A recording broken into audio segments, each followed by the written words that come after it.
Lot lève les yeux et voit toute la plaine du Jourdain, bien arrosée et fertile, et il l'a choisie pour lui. Il se sépare alors de Avram. De la part d'Avram, c'est un triomphe sur l'ambition. Aussitôt Dieu s'approche de lui et lui dit « Lève les yeux, tout le pays que tu aperçois, je te le donnerai, et toi, à toi et à tes descendants pour toujours. Je rendrai ta postérité aussi nombreuse que les grains de poussière de la terre. » Genèse 13, 14, 16. C'est là qu'est le chemin de la vie. Cet esprit d'acquisition terrestre, d'ambition, de gratification, ce besoin de posséder quelque chose ici-bas, devient pour Lot le chemin de la mort. Abraham abandonne tout ce qui concerne ce monde, l'abandonne pour Dieu, et Dieu intervient. Et c'est ainsi que Lot se sépare d'Abraham. Qu'est-ce qui est arrivé?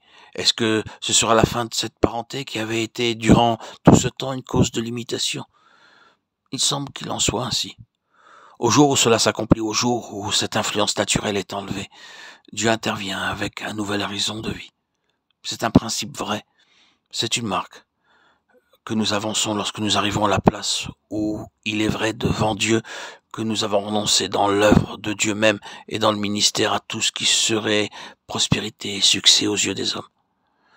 On arrivait à abandonner les grandes possibilités et les grands avantages que l'on pourrait avoir dans le monde chrétien et les prix qui pourraient y être remportés, et à dire tout est bien, le Seigneur sait. C'est à lui à donner ou à reprendre. Je ne donnerai aucune place à ces avantages. Je ne permettrai pas à ces choses d'influencer ma marche avec Dieu. L'ambition ne dictera pas mes pas. C'est une marche certaine de croissance. Il se peut que sur cette terre, cela ne signifera pas de très grandes choses, des portes largement ouvertes, et tout cela. Mais nous pouvons être sûrs que dans ce chemin, il y aura la vie, une influence spirituelle, quelque chose de précieux pour le Seigneur. Il sera à la fin de réelle valeur.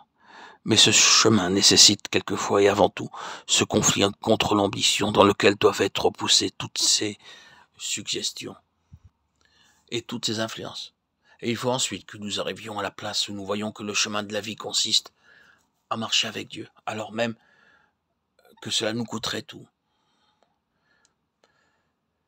C'est ainsi qu'agit la loi de l'esprit de vie.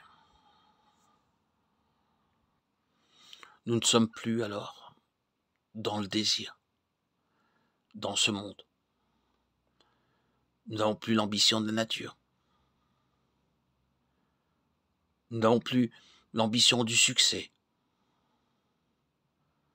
Notre ambition est tournée vers la loi de l'esprit, vers Dieu.